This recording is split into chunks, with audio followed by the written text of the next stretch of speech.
Hey guys, I'm Mobile back again. Today I'm going to be reviewing the iPhone 13 after using it for 2 weeks.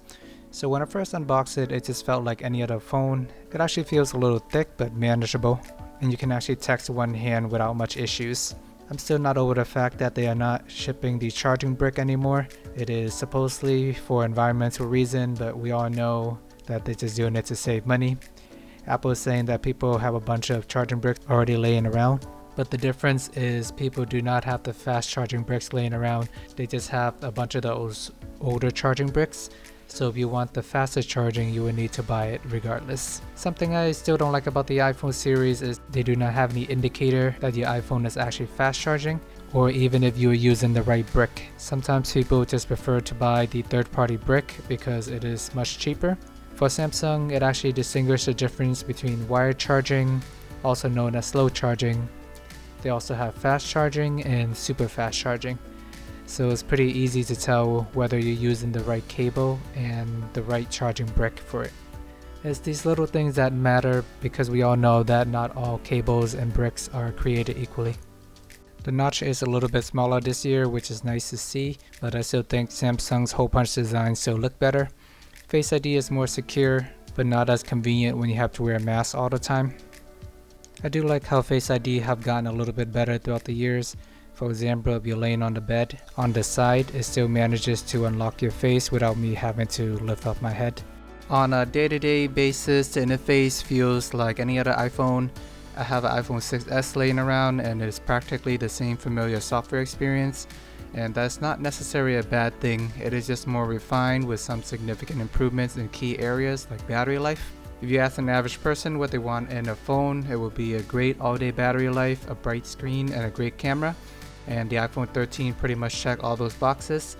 On a normal day, from the time I wake up at 7 a.m. until I go to bed at 11 p.m. or later, I can confidently say I do not need to carry a charger around or even charge my phone throughout the day until I go to sleep. And even then, I still have at least 30% or so left in the tank. On a heavy usage day, like the weekend, if I'm doing a lot of YouTube, Google Maps, driving around, playing music, I can still easily go to bed with 5 to 10% left on the battery life. I pushed 36 hours on the average day before on lighter usage just to see how long it will last, and I can say I'm pretty impressed with the battery life for an $800 phone. The screen itself is about 795 nits, which is pretty bright. I never really have any issues seeing the phone outside. For the camera, in order to differentiate itself, with the iPhone 12, they just made the camera lens diagonal instead of vertical. They made some minor enhancements as well. I'm not going to go into the technical with all these numbers, which don't mean much to most people, but just know the iPhone in general already have one of the best cameras and they improved it a little bit more this year. They always had great photos and oftentimes the videos are better than what Samsung would produce, but now they just made it a little bit better. Another new addition to this year's lineup is the new cinematic mode, which is actually pretty cool and easy to use if you like recording other people. It is essentially like a video portrait mode where the focus changes on the subject. If they're looking at the camera, the background is also blurred. Depending on who is in front or the back, the focus may change. It's actually a pretty nice little feature. And $800 is a great price for a flagship phone. If you want to save a little bit of money, you can pay $700 for the iPhone mini, but then you will get a smaller screen. If you want all the high pro features like the high refresh rate, more camera features, then pay $200 more for the Pro. And if you want an even bigger screen, pay another $100 for the Pro Max. I personally think that $800 is doable for most general consumers. Once you start crossing the $1,000 line, you start stretching your wallet a little bit, and at that point you could be looking at buying a 65-inch TV or a 75-inch TV if you're spending more than $1,000. So anyways, just about weighing out your priorities and what you actually need more. IP68 is pretty much standard at this point for all flagship phone. No one's really going crazy beyond that. For the most part, you can swim with these things, you can go in a pool with them without having to worry about it getting damaged. It also have dust resistant as well, unlike the Galaxy Flip. There's a little bit of an edge there. Focus mode is also newer. It lets you cut down on distraction. Honestly, I never really touch it. Do not disturb in general work pretty well for me if I don't want to get a notification and anyone bothering me. And it allows you to customize certain aspects if you're on Do Not Disturb to let specific people call you or message you if there's an emergency.